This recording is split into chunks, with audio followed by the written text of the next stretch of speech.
Juniors men's world cup இந்த வருடம் தமிழ்நாடு அரசனுடைய முயற்சினால் இந்த வருடம் சென்னையிலும் மதுரையிலும் நடத்துவதற்கான வாய்ப்பு கிடைச்சிருக்கு. நேற்று முன்தினம் மதுரையில் அது புது ஹாக்கி மைதானத்தை 20 கோடி ரூபாய் செலவில் உருவாக்கப்பட்ட அந்த புது ஹாக்கி மைதானத்தை நானும் அமைச்சர் பெருமக்களும் அரசு மாவட்ட ஆட்சித்தலைவர் தொடர்ந்து வச்சோம். ப்ராக்டிஸ் மேட்ச் அங்கே நடந்துகிட்ருக்கு. 24 கண்ட்ரீஸ்லேருந்து அந்த யங் ஹாக்கி பிளேயர்ஸ் கிட்டத்தட்ட அனைவருமே வந்துட்டாங்க. ஒரு டீமாக வந்துட்டுருக்காங்க. இப்போ இங்கே சென்னை ராதாகிருஷ்ணன் ஸ்டேடியமில் அனைத்து ஏற்பாடுகளும் செய்யப்பட்டிருக்கு. அதை மேற்பார்வையிடுறதுக்காக தான் வந்திருக்கிறேன். அனைத்து விதமான பாதுகாப்பு வசதி, உணவு வசதி, போக்குவரத்து வசதி, தங்கும் வசதி, இந்த மாதிரி அதனையும் செய்யப்பட்டிருக்கு. வர்ற 28ஆம் தேதி சென்னையில் மேட்ச் துவங்க இருக்கின்றது. சொல்கிறேன். மதுரையில் என்றைக்கு சார்? மதுரையிலையும் 28ஆம் தேதி மேட்சஸ் துவங்க இருக்கின்றது. மதுரையில் ஏற்கனவே அங்கே மாவட்ட ஆட்சித்தலைவர் ப்ரெஸ் மீட் மாதிரி வச்சு இந்த டிக்கெட் சேல்ஸ் பற்றிலாம் விளக்கியிருக்காரு. நல்ல டிமாண்ட் இருக்குது டிக்கெட்ஸுக்கு. ஸோ பொதுமக்கள்கிட்டையும் விளையாட்டு வீரர்கள், ஹாக்கி ரசிகர்கள்ட்ட கேட்பது இந்த வேர்ல்ட் கப் ஜூனியர் ஹாக்கி பற்றி நீங்கள் நிறைய பேர்ட்ட சொல்லுங்கள். மேட்சஸை முடிஞ்ச நேரடியாக பாருங்கள். இந்த ஸ்போர்ட்டை என்கரேஜ் பண்ணுங்கள். ஹாக்கிக்கு எப்பவுமே தென் தமிழகத்துலேயும் சரி, சென்னையிலையும் சரி, தமிழ்நாட்டிலேருந்து நிறைய ஒலிம்பிக் வீரர்கள் வந்திருக்கிறாங்க.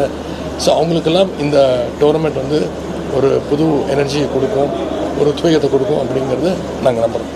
விமென்ஸ் வேர்ல்டு கப்பில் இந்தியா ஜெயிச்சிருக்காங்க. அதனுடைய கோச் தமிழ்நாட்டை சேர்ந்தவங்க. என்னுடைய வாழ்த்து தெரிவிச்சிருக்கிறேன். முதலமைச்சர் வாழ்த்து தெரிவிச்சிருக்கிறாங்க.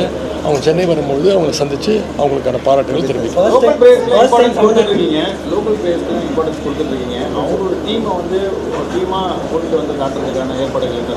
இப்போ 2 இயர்ஸ் முன்னாடி நம்ம ஏஷியா கப் நடக்கும்போது ஒரு மேட்சுக்கும் இங்கே இருக்கக்கூடிய ஹாஸ்டல் எஸ்டிஐடி ஹாஸ்டல் பசங்க அத்தனை பேரையும் இங்கே அழைச்சிட்டு அவங்களுக்கெல்லாம் இந்த போட்டிகளை நேரில் காட்டுறதுக்கான இன்னொன்று சொன்னால் அந்த பிளேயர்ஸோட இன்ட்ராக்ட் பண்ணுறதுக்கான அந்த வாய்ப்புகள்லாம் கொடுக்கப்பட்டுச்சு. இந்த முறையும் அனைத்து எஸ்டிஐடியில் இருக்கக்கூடிய ஹாஸ்டல் விளையாட்டு வீரர்கள் அனைவருக்கும் அனைத்து போட்டிகளையும் இலவசமாக கட்டணம் இல்லாமல் வசதியோடு அனைத்து வசதிகளோடு பார்க்குறதுக்கான ஏற்பாடுகள் செய்யப்பட்டிருக்கு. யாரையும் கம்பல் பண்ணல. கிரிக்கெட் ஹாக்கி பிளேயர்ஸ் அனைவருக்கும் பார்க்கலாம். எஸ்டிஐடியில் இருக்கக்கூடிய மற்ற ஸ்போர்ட்ஸ் ஹாஸ்டல் ஸ்டூடெண்ட்ஸும் இந்த போட்டிகளை பார்ப்பதற்கான அனைத்து ஏற்பாடுகளும் செய்யப்பட்டது.